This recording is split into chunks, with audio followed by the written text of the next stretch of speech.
Senator Bernie Sanders ইরানের বিরুদ্ধে সম্ভাব্য সামরিক অভিযানে যুক্তরাষ্ট্র যেন জড়িয়ে না পড়ে সে বিষয়ে সতর্ক করেছেন।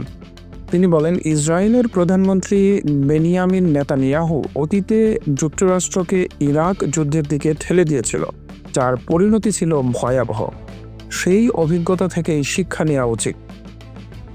নেতানিয়াহু তখন যেমন ভুল ছিলেন, এখনও তিনি তেমনি ভুল করছেন। আমরা যেন কোনোভাবেই নেতানিয়াহুর এই যুদ্ধে অংশ না হই। স্যান্ডার্স উল্লেখ করেন, 2002 সালে মার্কিন কংগ্রেসের সাক্ষ্য দিতে এসে নেতানিয়াহু বলেছিলেন, ইরাকের তৎকালীন নেতা সাদ্দাম হোসেন পারমাণবিক অস্ত্র তৈরির চেষ্টা করছেন। সে সময় নেতানিয়াহু বলেছিলেন, যদি সাদ্দামের শাসন সরিয়ে ফেলা যায় তবে তা পুরো অঞ্চলে বিশাল ইতিবাচক প্রভাব ফেলবে। পরবর্তীতে 2003 সালে যুক্তরাষ্ট্র ইরাক আক্রমণ করে।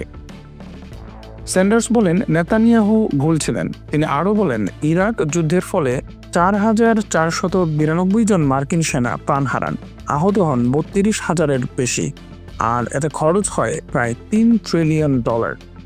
সেই যুদ্ধে লক্ষাধিক ইরাকি নাগরিকও প্রাণ হারান। নেতানিয়াহু তখন যেমন ভুল ছিলেন, এখনও তিনি তেমন ভুল করছেন। আমরা যেন কোনোভাবেই নেতানিয়াহুর এই যুদ্ধে অংশ না হই।